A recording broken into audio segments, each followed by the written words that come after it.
Why am I always tilted? All right, Dave, you are live. We think we're live. Everyone, if you're coming on with us right now, we have never done this before where we're going live on our YouTube channel like this. So if things seem off a little bit, it's because they totally are off and we're just learning as we're going. So we'll see how this goes. So Dave, thanks for putting up with us here. Thanks for joining us. I mentioned to Dave, let me check with the team. Guys, if you guys can hear me, Anthony, Aiden, can you guys wave your hands? Can you hear me? No, nobody can hear me. Yes, Anthony. You can. Oh, Anthony's making an appearance. All right, sounds good. Okay, so we're going to talk about mortgages, rates, what's going on right now in the Canadian economy. I just want to say, Dave, I mentioned this to you earlier. I'm just back from Dubai. I've never had some jet lag like I've had right now. My brain, I've heard of jet lag, but I mean, it's not like I haven't traveled before. The time What change is the was, flight? What is that flight time though? The flight there was 12 and a half hours. And I guess the route back is 13 and a half hours, the flight route. And honestly, and it's an 8-hour time change. And I came back yesterday. I feel I'm a complete mess. But I can't remember. But you're a gangster for doing this. So good for you. I can't remember. Have you been to Dubai? I have not. No. Okay. The most important Your Life, Your Terms event. Okay. Anthony's going. Anthony, hey, if you want to play the video now, you have at it. Let's do it. Listen, in Dubai, when we first landed, we did this safari out in the desert, and I had never done this before. And the way this safari, and everyone, I promise we're coming to the mortgage stuff in 1 second. I just got to share this with Dave. When you're in Dubai, we do this safari, and it says like you go in SUVs and you go off-roading in the desert, and then you have a dinner at night, and you see the sunset, and you ride camels, and you do all this stuff. It was amazing. You could go sand surfing down the dunes like on a snowboard, but you're on sand. I saw some of your pictures on Instagram and they looked very, very, very nice. So yeah, it was incredible. But we thought that the off-roading was just going on the desert sand through some roads to get to these different spots. We didn't realize that, like, when I get in this Land Cruiser or whatever it was, there's roll bars on the inside, which was my first clue. And then it's jacked up. And then before you go into the sand, they deflate the tires a little bit. Yeah. So I'm asking the guy, I'm like, why are you deflating the tires? He's like, oh, we're about to go off-roading. And I still am not cluing in. I still think it's just like some through the sand to get some traction. But now I know when they mean off-roading, we are taking these things like over sand dunes at full speed, straight up sand dunes, flipping down. There was 2 or 3 instances in about this 20-30 minute period. I thought the SUV was going to tip over. The other people that were in the SUV with us started screaming. It was like this wild Canada's Wonderland ride, but like their real life SUV. I had never been in an SUV where they're really using the SUV to its full capabilities before. Like, you know how we drive sports utility vehicles and we just drive them on the road. I was going to say, I think when they got a roll bar in there, that's usually the sign where I'm like, all right, we might get thrown around a bit here. So yeah, it was incredible. But then stopping for the sunset pictures in the desert. And I didn't know that like racing falcons was such a big thing. So they had some falcons there that were kind of around riding some camels. It was just like absolutely incredible. So anyway, back from Dubai, back to the real world here. So everyone, we're going to get started with this. We got some questions prepped for Dave. We're going to talk about CMHC, some of the new announcements, current rates, both fixed and variable rates. We're going to talk about private lending and some promissory note stuff and ADU financing and some student rental financing. And then we're going to take some Q&A. So if you have any questions, you can drop them in the comments, and we will take some questions and do some Q&A with Dave. But before we get going, the team here has worked hard on a video. We have an event coming up on Saturday, October 5th. We have the next Your Life, Your Terms event. This is where we have like hundreds and hundreds of investors that clients we're working with come together. We have some great guest speakers. We put a little video together. The theme for this one is Pirates of the Caribbean is kind of like the theme. We always have a theme for these different events.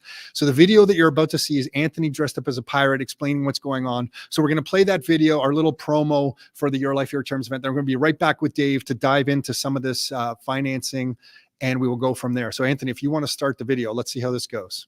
Hold on, Ever Dave. held. The Your Life, Your Terms event is happening Saturday, October 5th at 8:15 a.m. in Mississauga, and we've got an incredible speaker lineup for you. Tom's delivering his legendary economic update with mass confusion on all financial fronts, retirement savings, interest rates, real estate prices, and more. Tom is going to make sense of it all and prepare you for the next 18 months and beyond.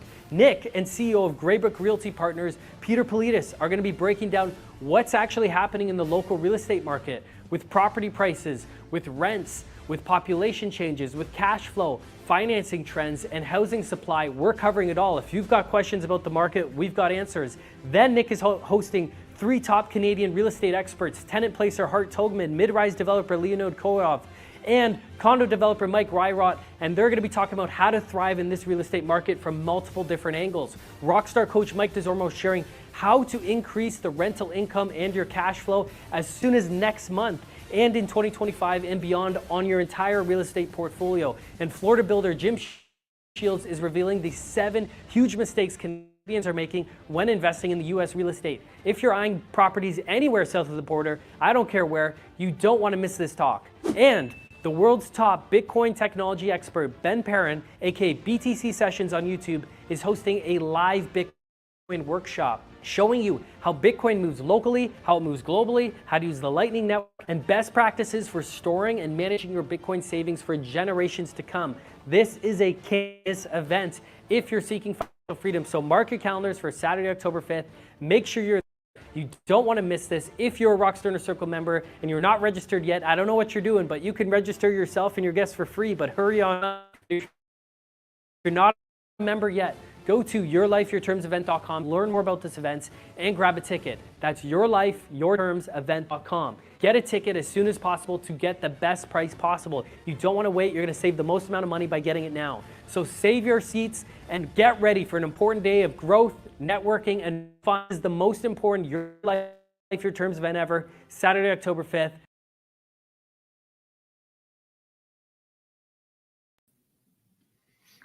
We are back. Anthony, great job with that. I think you should dress up as a pirate in the office every day and walk in every day with the pirate. I'm going to I'm going to add these just so we can go over this stuff. So drop some questions in the chat when you have questions for Dave. We're going to go through some of this information. These are a couple data points we picked up from Ben Rabideau, some of his stuff, and I just want to share this. Dave, this is to cue us on some of the questions that are going to be coming your way. On the left chart here, this is inflation in Canada. So we can see inflation in Canada has been dropping down kind of quickly right now. And part of the reason for that is the composition of the current CPI is that it is the mortgage interest makes a high amount of the contribution to the CPI. And as rates come down, the CPI is naturally going to come down as that mortgage interest comes down. So we're kind of set up in this environment where CPI is likely just going to continue coming down. So I'm going to slip to this next slide here. On this next slide, we can see that the Toronto new home sales. Let me just check, guys. I just want to check for 1 sec to make sure the volume is working here. Give me 1 second. I'm coming right back.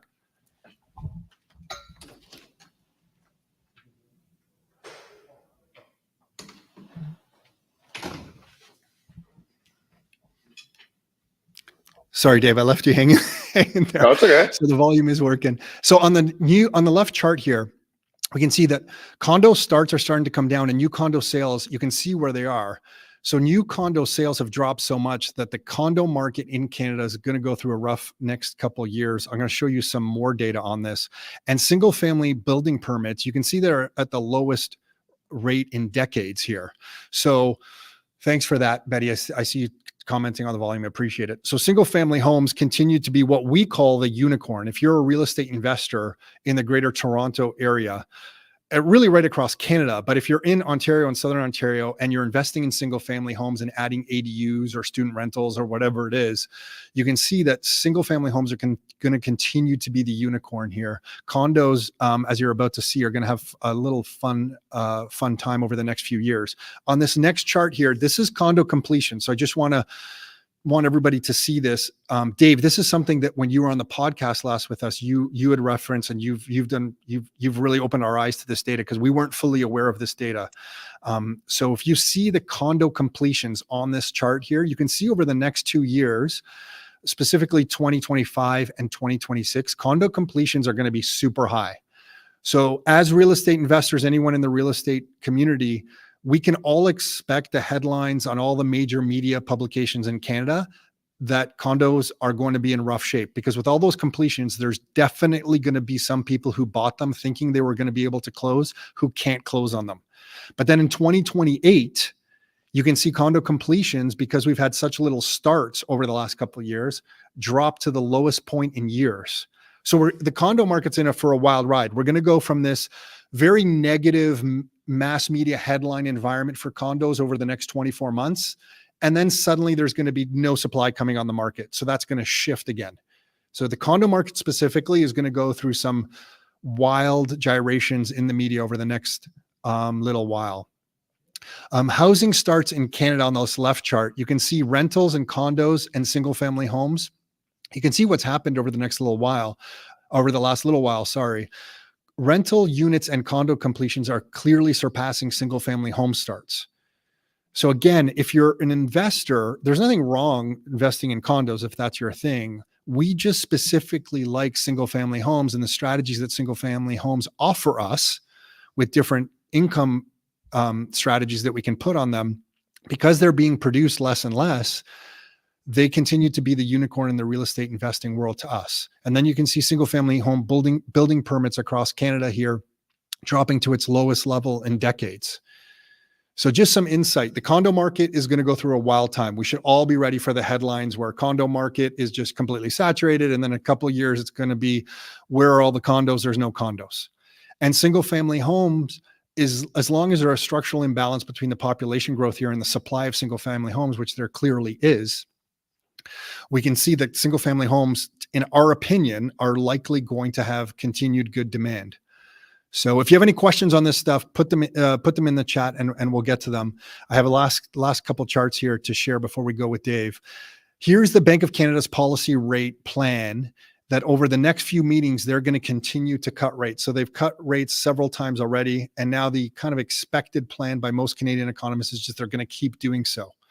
And then you can see bond yields where they are. So both variable rate and fixed rates have both come down. And this is where we're going to ask Dave for where we're at exactly and what some of the predictions are for the future. And then the US, the Fed, which is the light line here, cut rates yesterday by 0.5 point, which is a pretty aggressive first move in rate cutting to go 0.5 point. And then there's the Canada and the darker color there. So you can see how we kind of match with the US pretty closely. So then now that the US has cut 0.5 point, it kind of gives Canada all the cover it needs to just keep cutting. So now we're in the rate cutting cycle, the increased liquidity cycle. This is what we can expect to see over the next few years, which will likely bring some new demand back into the real estate market that has some light demand for the last couple of years. But that's where we're at with that. So I'll take these slides off. So Dave, we're gonna get your opinions on some of this stuff now. And I guess to start, CMHC was in the news announcing some new changes to some of the things it's going to offer the market. Can you just share with us, like, what did CMHC announce and some of your thoughts on it? Yeah, sure. There were two, I would say, material changes. The first one, the easy one, being that previously, before, if you were buying a property in Canada, you were putting down less than 20% down payment. The maximum home you could buy in terms of price was $1 million. So that means CMHC was not willing. So if you bought something for $1.2 million and you wanted to do 10% down payment, you actually did not have a facility to do that. CMHC would not insure that. They will now insure mortgages on purchase prices up to $1.5 million. So that is, I would say, a material change. It's a 50% increase in their previous maximum. And the other change was an interesting change in that, if you remember, Chrystia Freeland months ago had kind of pandered about with this thing where they're saying, hey, if you're a first-time buyer and if you buy a new build, we'll give you a 30-year AM on an insured mortgage. To be clear, an insured mortgage. Well, now that is now an or.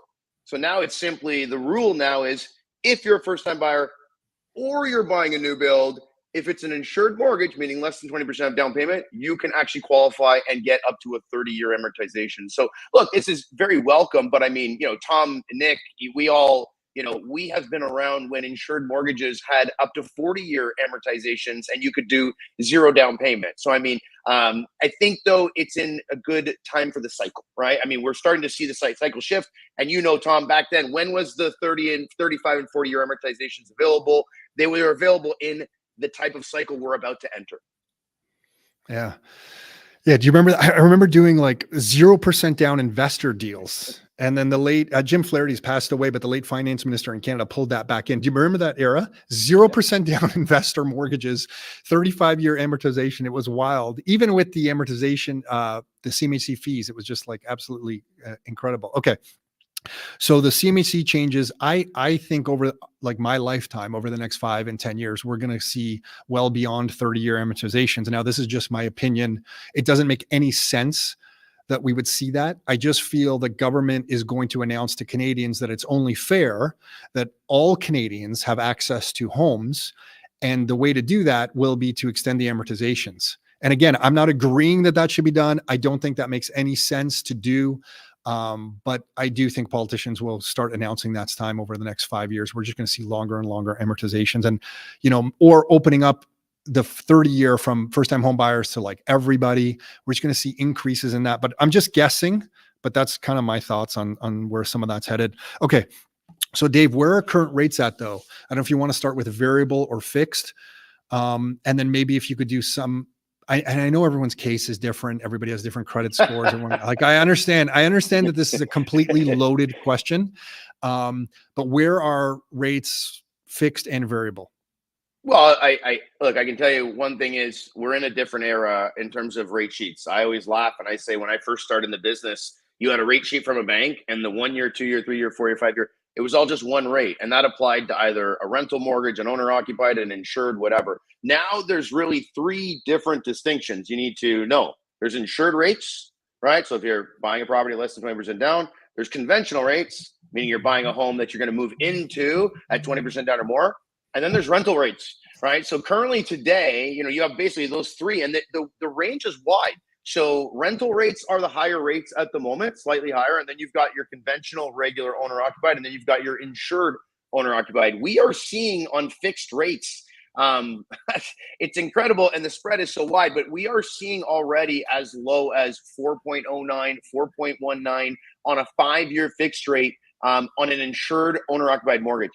So for those first time buyers that are looking to buy at less than 20% down, the interest rates in terms of the fixed have been coming down quite a bit, as you showed in your bond market chart there. The other idea is that on conventional, so say for most of us that are, let's say, selling a home, we want to go buy another home to move into, we're seeing around 4.5%, even a bit higher on a 5-year fixed rate. And then of course, if it's a rental, we're seeing even in the high 4s, low 5s. So you can tell there's about a 1% variance from the back ends, I guess, that you would say of the range there. And then on variable, look, this is the crazy part. Variable right now, you're talking as low as, let's say, I've seen as crazy as 5.3, 5.4, which is like prime minus 1% or more. And I've seen on rentals, prime minus 0.2, right? So you're getting like 6.25. So again, very wide. But this is where things are getting very interesting because, and to kind of explain to people, the bond market is a real-time market that controls the fixed rates. And the variable rate is not a real-time market. It's a preset 8 meetings a year market where they can be changed. So the reality is what we're seeing is it's being priced in. The reason why you're seeing fixed rates lower than variable rates right now is because real-time traders are making their bets on where the Bank of Canada is going to end up with their rates. And the fixed rates are beating the variable to the punch. We have to be very clear on one thing. Variable rate, when you're choosing your mortgages, the variable rate should be lower than the fixed, right? That has always been the idea. For 18 of my 22 years, the variable is the lower because you're now saying, hey, I'm going to take a risk to take that lower rate, you know what I mean? Or do I not take that risk? I take the slightly higher rate that's fixed and I don't have to worry about it. So we're in a weird part where I've only had this 4 times in my 22-year career where the fixed rates are actually lower than the variable. And so it becomes a very tough decision, right? A lot of people are saying, well, what do I do? Like, fixed rates are likely to continue to come down. The variable is going to keep coming down.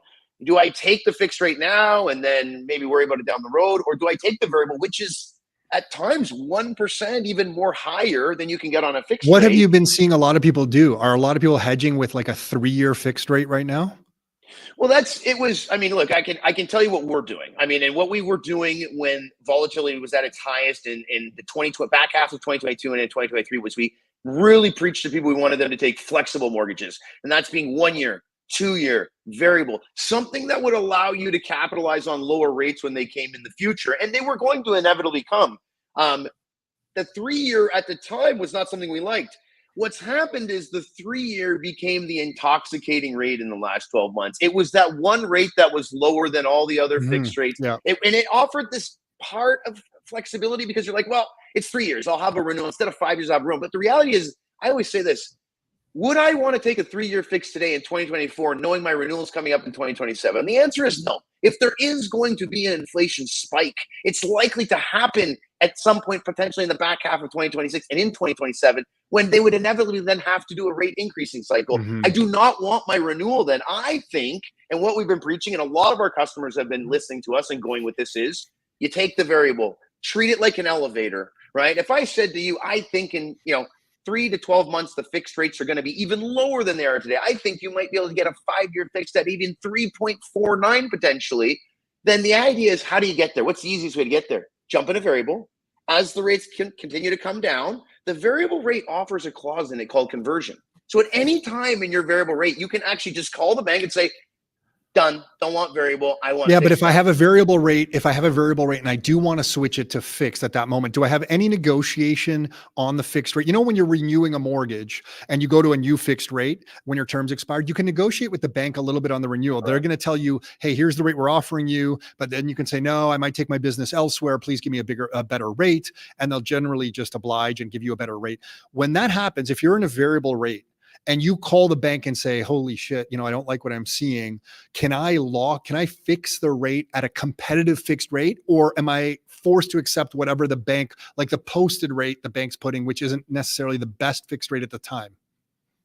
So good question. The answer is this, is that you will get a competitive rate. It will not be the renewal rate, which would probably be 0.2, 0.3 better, but you are going to get a competitive rate. If everyone else, so you're not getting the posted rate. You are going to get a competitive rate. Okay. You are getting a discount rate, because the reality is this, the banks know as well that a variable rate offers flexibility and that the penalty to exit a variable rate at any time is 3 months interest penalty. So there is a bit of leverage, even though the customer is signed to that lender and the conversion is only with that lender. The reality is the lender is not going to offer you something where it's just an easy decision for you to leave and pay that small 3-month interest penalty, because that's the key thing. Remember, variable rates are 3 months interest. They don't have an interest rate differential penalty like fixed rates do. So there's no chance of you paying a $50,000 penalty unless you have a $10 million mortgage, of course. But I mean, the idea is you don't have to worry about penalties like that. So there is a slight bit of leverage, but will you get that renewal rate that people are saying? No, but it's going to be potentially 0.1, 0.2 higher. It will be a rate that will be competitive on the street for sure. Okay, got it. Because that's what we're to telling. Answer your question. Sorry, I was going to say, to answer your question, we are seeing. No, Dave, you just keep talking, variable. Dave. The stage is yours. You just keep going. No, but to answer your question, we are seeing a lot of people take the variable. Less and less people are taking the 3-year because they're actually buying into what they're seeing, which is, look, every day on the news, CIBC talking about jumbo rate cuts coming, this type.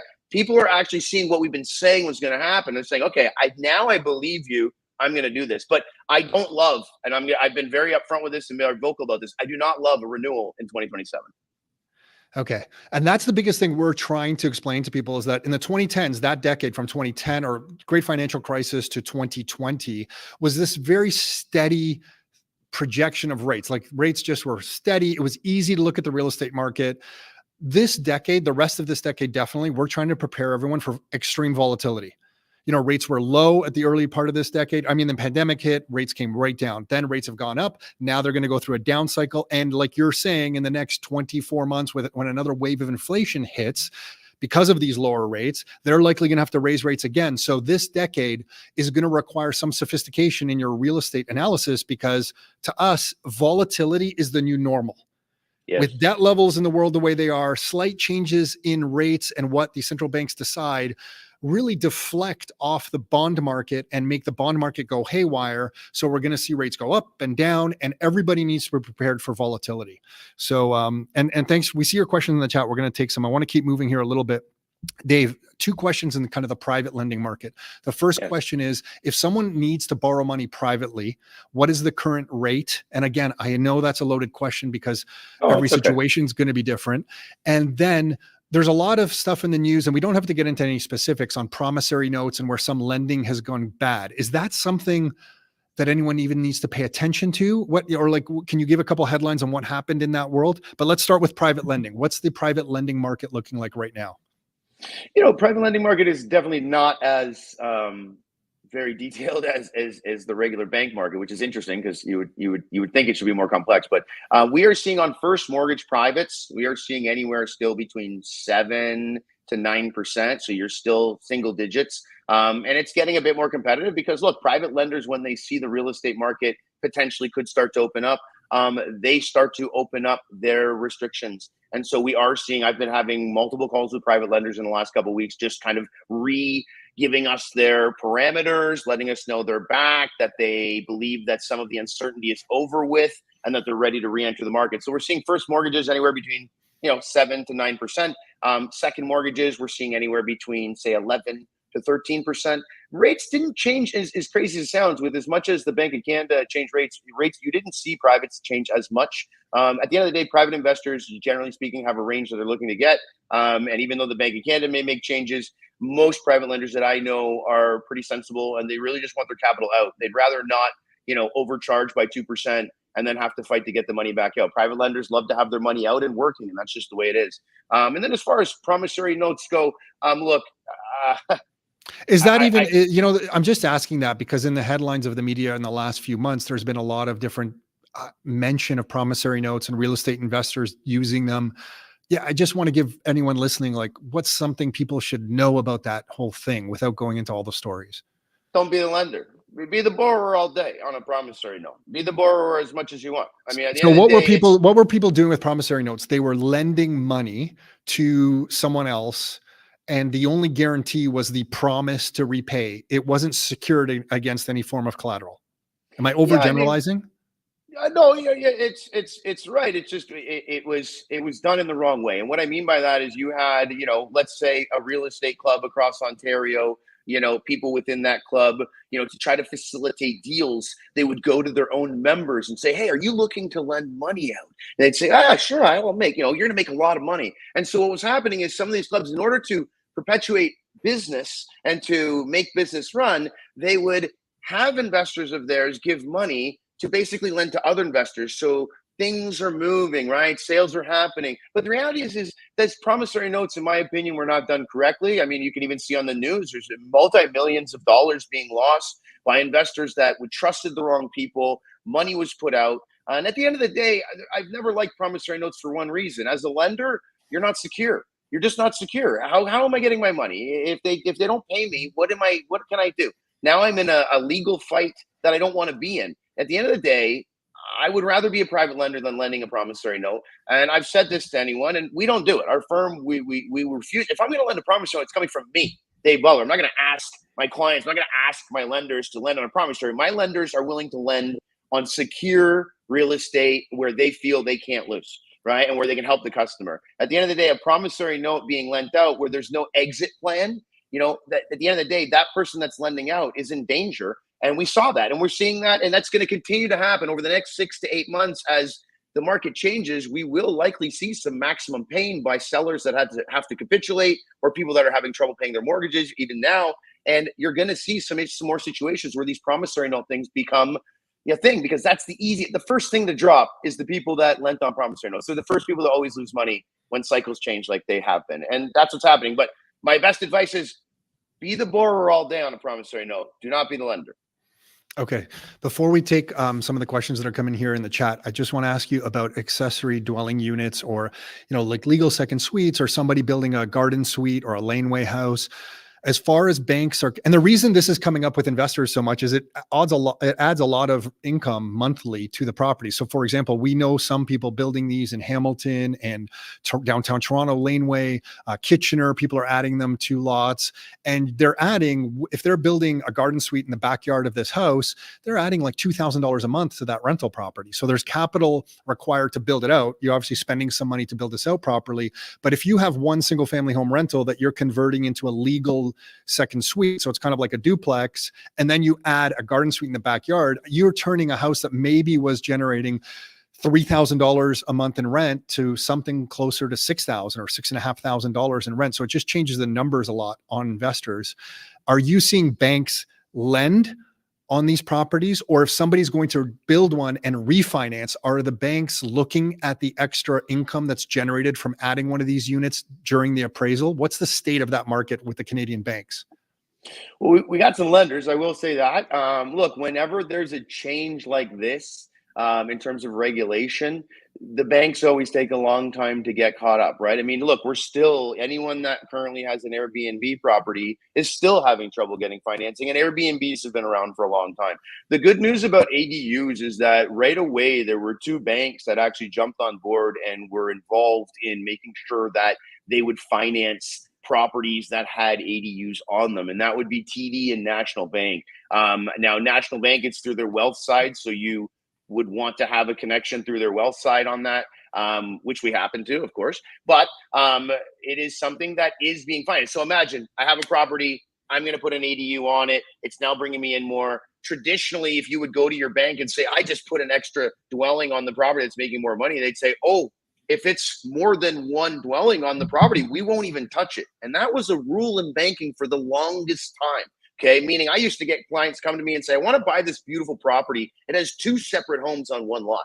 And I'd say the problem is, as much as it's a great investment for you and it sounds like a great idea, getting financing for it is absolutely horrendous. The banks hate that stuff because obviously when they take it over and sell it, it becomes a nightmare. And anything that's hard to finance becomes something that just banks don't want to be involved in. The reality is that TD and National Bank stepped up. They are approving files. So meaning we've had clients come to us, say we've added an additional unit to the property. What our bank has told us, we can't get financing now on this. What do we do?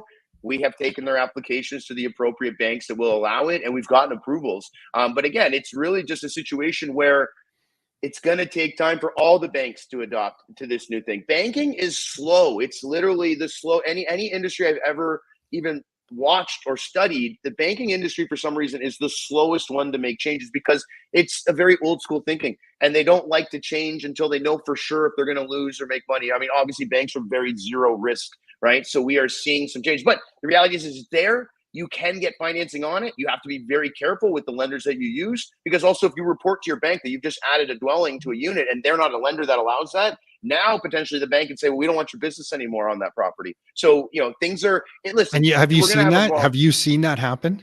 We've heard the threat of it. Yes. So we've actually heard the threat of it, meaning we've had customers say, I approached my bank, I asked them this, and they said that if that was to happen, we may not be able to continue to keep our mortgage on the property because there's been a material change.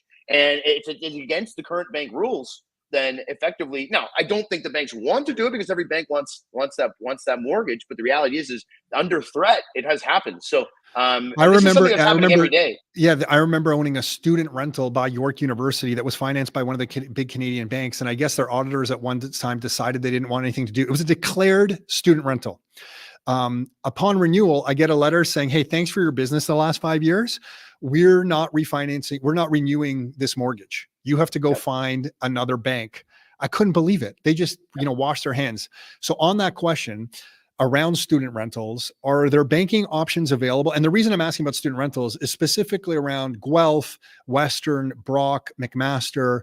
Some of the investors we're working with are really killing it on just the monthly income they're able to generate from some of these student rentals. Some of the smaller colleges are interesting, but some of the big universities have population bases of students of like 30, 35, 40,000. Like Western will have almost 40,000 in population and students. And then they have all the staff. And if you have a hospital at Western, for example, just a hospital on the campus alone is adding a lot of people. So you're renting, the rental demand you have in good economic times or in bad economic times around universities is pretty interesting. But the banks seem to pick and choose. Where are we at with the banks now? Are there some options available to investors for student rentals, buying them and refinancing them? Still tough. I mean, look, there was most of your investors that are on here that have worked with us know that there was one bank in particular, it was CIBC, that seemed to not mind student rentals. You could tell them it was a student rental, they would finance it. It wasn't easy, but it was doable. We are seeing CIBC pulling back from approving a lot of student rentals. With that said, look, there are always creative ways to get things done, whether it's your client buying the home as a regular home and then converting it afterwards to a student rental, whether it's trying to get creative and using banks that don't necessarily look at the type of rental it is and will take sometimes the market rents from an appraisal company. That exists right now as well. So it does seem, sadly, that the solutions to student rentals are usually backdoor solutions, but they are solutions that can be used. And we know of clients that do this. Look, the last student rental deal I did was for a customer. It was a very large student rental. It had a lot of bedrooms. It would not have been one that would have been able to really have been, creatively done in terms of slipping through. So the reality is that he bought it outright. He bought the entire thing outright. He ended up doing some changes to it, got the right lender involved with it, but he needed time. It wasn't something that he was able to do right away. This is something that actually took time. So student rental market, it still exists. And to be fair, I believe they're great investments. I think what we all have to realize is the banks don't like them only because their fear is that if the investor who owns it does not pay it and the bank has to take it over, they're possibly walking into something that they don't want to have on the market, that they don't want. Which is always crazy to me because student rentals have served us so well over the years. You never really have missed payments, or we haven't experienced that's always backed up by the parents. You get rent. The interesting thing with student rentals is the tenants leave typically after they graduate. So you're always resetting to current market rent. So your income on a student rental, unlike a long-term single family home rental, perhaps where you have a family in there for 10 years and the rent caps kind of kick in, on a student rental, when it goes vacant, you're going to market rent. So by way of example, at Western, there's a property I know of that was renting out for $650 per room. And there was 5 rooms in this property about 4 years ago. It got re-rented because those students left, and it got re-rented instead of $650 a room, it re-rented out at $950 a room. And with 5 bedrooms in there, that's a huge difference in the amount of income that's able to generate. Okay, so Dave, I'm just going to share a little bit of what we have coming up for everyone. And I'm going to take some of the questions that have come in the chat. If you have any questions, drop them in the chat for Dave. We're going to ask them right now. Thanks for putting those up, Anthony. So here's what's going on, everyone. So on Saturday, October 5th, here, I'm going to go wild. I'm going to go into full screen mode here. Here we go. On Saturday, October 5th, we have the next Your Life, Your Terms event coming up. This is going to be just by the airport. So that's kind of the location by the Toronto airport. And if you're not familiar with these events, we host these multiple times a year. They started with like 80 people. They've grown into like 1,000 people in the room. We have tons of great guest speakers. And to me, the best thing about these events is meeting other investors in the room, because you might be somebody who is interested in condos, sitting next to somebody who's building laneway houses, who's sitting next to someone who does student rentals or legal second suites, and you can all share information. So really, to me, the best value of attending something like this is the people in the room that you're learning from, because they're all active investors. So here's what's happening on October 5th. If you want to come to the event, you can come for the event. That's option number 1. And not only will you get a ticket to come to the event, you can get Dave Butler and his team the full Canadian mortgage financing class that they do here at Rockstar. We have it recorded. So if you want all the information on how to get financing as a real estate investor in Canada and all the ins and outs, you're going to get a recording of that when you attend. And you're going to get Your Life, Your Terms event recordings. And you're going to get one of our wonderful t-shirts, a Your Life, Your Terms t-shirt. So that's option number 1. This promotion is going to the end of day today. So you can go to ylytevent.com to get that. Or you can have option number 2, and you can come to the event. You're going to get the mortgage financing class, the Your Life, Your Terms event recording, a new t-shirt, but you're also going to get 2 free guest tickets to bring some guests with you to the event.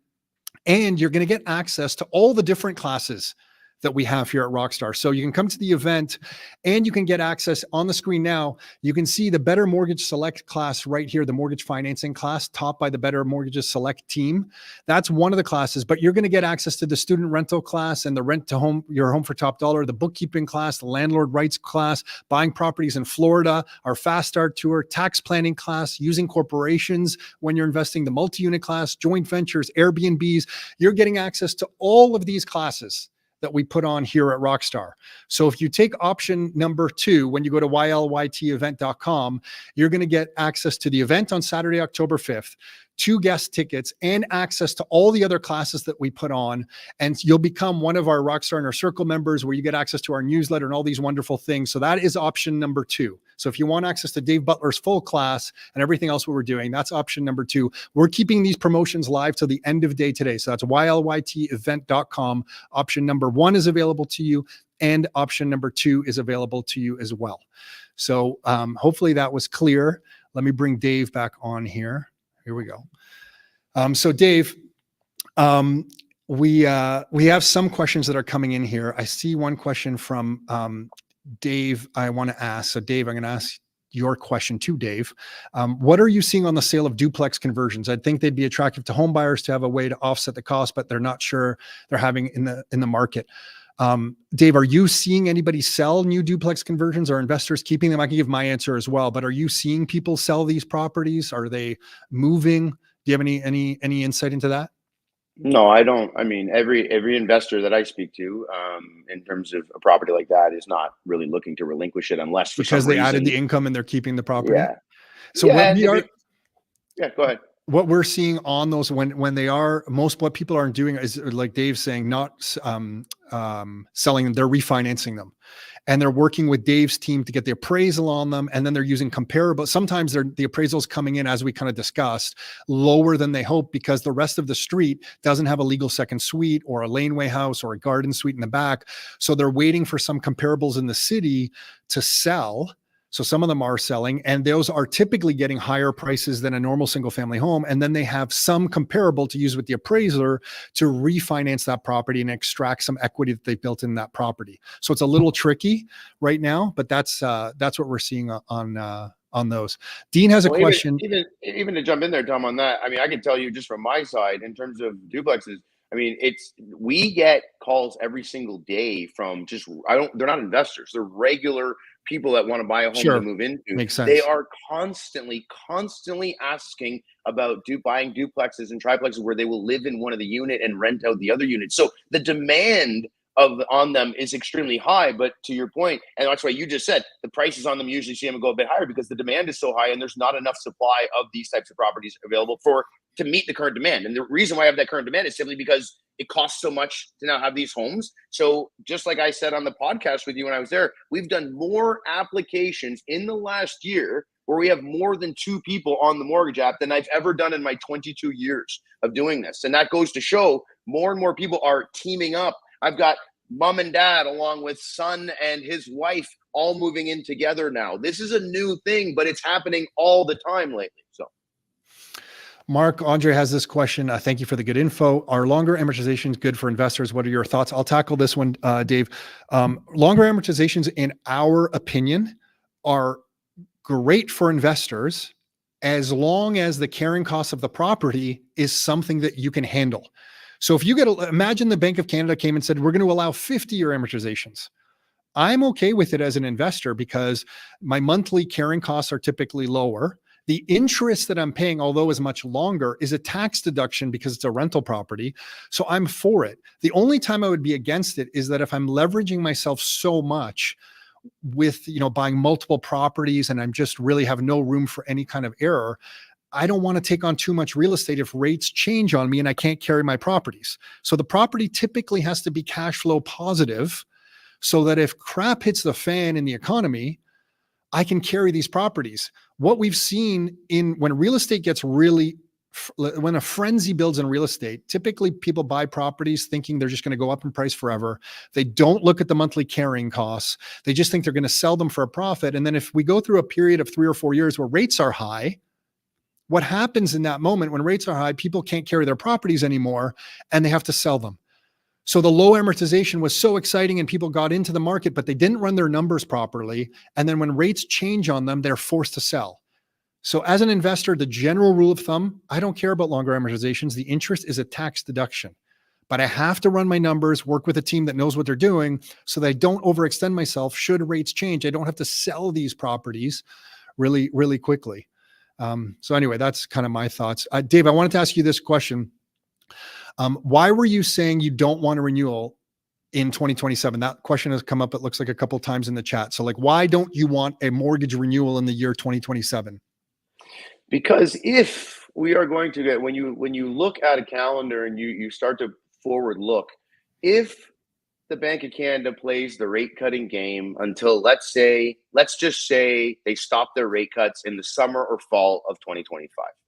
We already know through data that the Bank of Canada would likely, even if inflation started changing the other way, they're not likely to make a move to the other side for at least a year, right? Look, case in point, what we just went through. They lowered rates, increased rates, waited. Generally speaking, central banks wait too long, and then they start making their moves downwards. Generally speaking, central banks don't like to go down and then up right away, or up and then down right away. So they leave this time, and of course, to allow the rates to make their impact on inflation and on the economy. So if you start to really look at a timeline and you say, okay, Bank of Canada starts cutting, their cutting cycle lasts until the summer or fall next year. They waited out another year, so now you're in 2026. If you get an inflation spike, which is very possible depending on how low they bring the rates, that inflation spike would likely occur at the end of 2026 or into 27, which means Bank of Canada would now be in an increasing rate cycle. Now, it's not that I hate, I'm saying, oh, you're in bad trouble if you have a renewal in 2027. I say it's not optimal. What's optimal, I believe, is locking in the lowest 5-year fix that you can when it's going to be at its lowest point. The lowest point it likely will be is at some point in 2025 or the beginning of 2026. So I want to be able to take my 5-year fix. Hopefully I lock it in at 3.49. My renewal's now not until 2030. And if there are any crazy inflation spikes, Bank of Canada has to go through another rate increasing cycle. Hopefully I'm not smack in the middle of it, which I just truly believe 2027 may not be a year you want to have a renewal. That's all. Morris has a question here, Dave, for you. It says, what happened those other times when you mentioned variable was higher than fixed? Do you remember? I mean, I know. Yeah, every time. So the way it works, I'll explain exactly how it's going to go. The bond yield, the bond market obviously prices it in way before. So what you're going to notice, and you can film this and bring it back to me in a year, but what's going to happen is every time the Bank of Canada Dave, you're very confident. You're very confident. I'm very confident. You're very confident. Because it's happened. Well, it's only because I have the data to back it up, which is that the bond market will start to slowly price. So if the Bank of Canada cuts by 0.5% and then you do another 0.5%, most people will think, well, that means the bond market's got to come down. Fixed rates have got to come down 1%. That's not the case. Fixed rates have already come down almost over 2% in the last year. And the Bank of Canada variable rates only come down by 0.75. Why is that? Right? That's because simply, again, I explained earlier, real-time market compared to predetermined schedule market, right? Real-time market is already pricing in a lot of these Bank of Canada cuts. So you're going to start to see Bank of Canada now is going to be the one making the big cuts over the next year. And you're going to see the fixed rates aren't going to come down in unison. But that's only because the fixed rates have already come down much bigger than the Bank of Canada. So we're just going to have the reverse effect. But what happens is ultimately the variable always ends up lower than the fixed at a certain point. Doesn't mean I want you taking a variable and riding it for 5 years. I'm very clear. I want people to ride a variable simply to get to their longer term destination of a 5-year fix at a sub 4% rate. And I believe that is the sweet spot. Some people say, should I wait till it's 2.89? Well, I don't know if it's going to get there, right? The only thing I do know for a fact when I study the yields and I study the charts is that 3.49 to 3.79 on a 5-year fix is very, very conceivable over the next little while. And I think that we need to look at that as our potential low point in fixed rates. Okay. And like you said, if you start with a variable, you can always lock it in to be a fixed. So that's the idea. Whereas you can't really do the reverse. You start with a fixed, you can't really easily switch it to a variable. So if you start with a variable, you can lock it in if you choose to lock it in. Okay. I'm going to ask this next question from Doug saying, why are rental housing mortgage rates higher than other types of housing rates? But before Dave, you answer that question, I just want to remind everyone, if you want full access to Dave's Better Mortgage Select class, where his whole team is teaching this for multiple hours, getting into all the details, you can get a recording of that with option number 1. You get an event ticket, which is happening by the airport on Saturday, October 5th. We're going from like 8:15 in the morning till about 2 p.m. Dave's team is going to be at the event. So you can meet Dave and the team at the event, get a recording of their class, you get one of our t-shirts, and you get a recording of the event. So if you can't make the event, you'll get a recording of the event with option number 1. With option number 2, not only do you get all that, but you get access to all the other classes that we have here at Rockstar, including the Airbnb class, knowing your landlord rights, building accessory dwelling units, severing properties, U.S. investing in Florida taught by an American, mortgage financing options with Dave's class, accounting. We have multiple accountants, estate planning, all the different things that we teach you. You get access to all of these classes, and you get to meet with somebody here at Rockstar, either virtually or in person, to go over your investing goals. So if you go with option number 2, we have this promo tonight at ylytevent.com where you get access to the event, but you get access to all our other classes, and you get to meet with one of our coaches here. So that's a special promotion. We typically don't offer this, but we're offering that to the end of the day today. So that is option number 2. So Dave, can you answer, why is rental housing mortgage rates higher than other types of housing rates? I'll give you the best answer I can, Doug, which is that our government back in 2018 decided to make changes behind the scenes to the securitization of funds for banks and for smaller lenders like monoline lenders. The reality and the result of that is that the banks ended up with a monopoly on the conventional mortgage space. As soon as that happened and the banks realized they had an advantage on their smaller counterparts, they effectively started making new rate sheets that had different rates for different amortizations, different rates for insured, different rates for conventional, and different rates for rentals. The banks don't love rental mortgages. Let's be realistic. They believe that you as investors are not clients that are going to buy their products that they want to sell you. You're not likely to buy their insurance. You're not likely to take all their bank accounts and their credit cards because you're an established investor. So they don't really look at you as an investor as, well, I really want this business. That's my job to try to obviously pitch that to the bank and get them to take your business. But the other reason is that they just easily assign risk to it. And especially with our current landlord-tenant board and with everything else going on in that market, the reality is that a bank taking over a home from an investor that is renting it out and cannot pay their mortgage creates a problem for the bank. It's going to take them a lot longer to sell the home because they can't just go and sell it with the renter in there. They have to deal with all that. And so as soon as that happens, banks say that is risk. As soon as you say the R word to someone inside the bank, that means higher prices. And that's it. That's how what it a goes. great job. The banks have the greatest business in the world. Geez. Okay. Dave, I'm going to sneak in 2 more questions here. John, thanks for summarizing what Dave is saying there. In layman's terms, Dave is suggesting refinance all your properties into a fixed product before the end of 2026. Dave, I don't mean to put words in your mouth, but John, I appreciate the summary there. So Anne is asking, Dave, the bank shouldn't have a problem if your primary residence is paid off and then you want to add an ADU, let's say a garden suite into the house. The banks probably are, not going to bother you in that scenario. I imagine Anne is saying that if you want to get some financing maybe or something like that because the bank's not involved anymore. That would make sense, correct?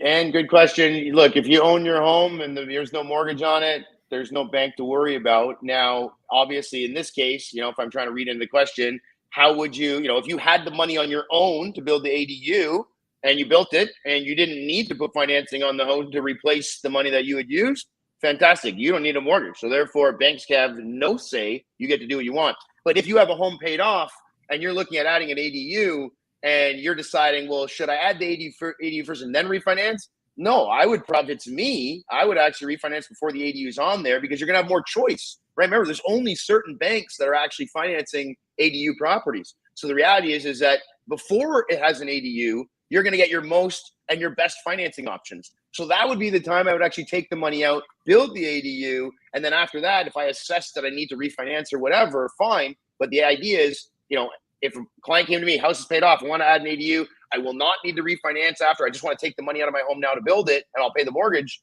I would be doing that way before I added the ADU, so I have more options, more selection, and obviously I'm not going to run into banks that are saying I don't want to finance it anymore because you have this and that on it. So, and Dave, I'll take one more question here from Ricardo. Ricardo saying, I want to invest in private mortgages. Where do people go to invest in private mortgages? Find a good broker. I mean, I don't even want to say call me because I'll be honest with you. I am a mortgage broker that is happy to put out lenders' private money. But this, Tom, and anyone that's dealt with me at Rockstar knows this. I'm not going to be the fastest guy to get your money out because I'm picky. I unlike some of these people that have ended up in the press and have lost their mortgage licenses, I do this for a living, and I'm not interested in losing my license or having anyone lose any part of their investment in anything in life. And I am very picky. I even remember being on a Rockstar thing years ago saying, and people calling me conservative, saying, well, you're too conservative with your private money. I said, well, we will find out who's the winner when the market turns. And the reality is some of these people that were lending out at 95% loan to value, they don't have that money anymore. It's lost. So the idea is, if you want to lend in private mortgages, find a broker, first of all, that you can trust, that you feel is someone that's not going to put you in a bad spot. And also potentially open your own private company and advertise and bring in leads and assess those files yourself. You should not be lending more than 85% loan to value. And I'm happy to teach more about that in the classes. That is something we are happy to go over in much more detail. Private lending is not something I can answer a question on in 5 minutes, though.